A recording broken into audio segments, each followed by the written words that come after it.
राज्यात 4 वर्षानंतर नगरपालिका आणि नगरपंचायतींच्या निवडणुका होत आहेत. 243 नगरपालिका, 43 नगरपंचायती आणि 2 डिसेंबरला मतदान. पण इथे ट्विस्ट असा की लोकसभा विधानसभा एकत्र लढवणाऱ्या महायुती आणि महाविकास आघाडीत स्थानिक स्तरावर मोठी बिघाडी झाली आहे. भाजप, शिंदेसेना आणि राष्ट्रवादी अजित पवार गट अनेक ठिकाणी एकमेकांविरुद्ध उभे आहेत, तर काँग्रेस, उद्धव ठाकरे गट आणि शरद पवार गटातही पारंपरिक जागांवरून बंडखोरी उसळली आहे. अधिकृत उमेदवार एका बाजूला आणि बंडखोर दुसऱ्या बाजूला. मतदारांसमोर एकाच पक्षाचे 2 उमेदवार दिसत आहेत.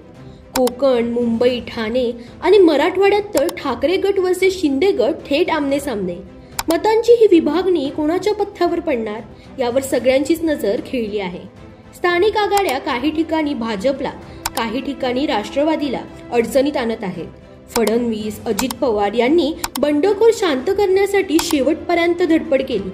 आता 3 डिसेंबरलाच कळणार स्वबळाची भूमिका कोणाला बाजी मारू देणार आणि कोणाचं गणित बिघडवणार.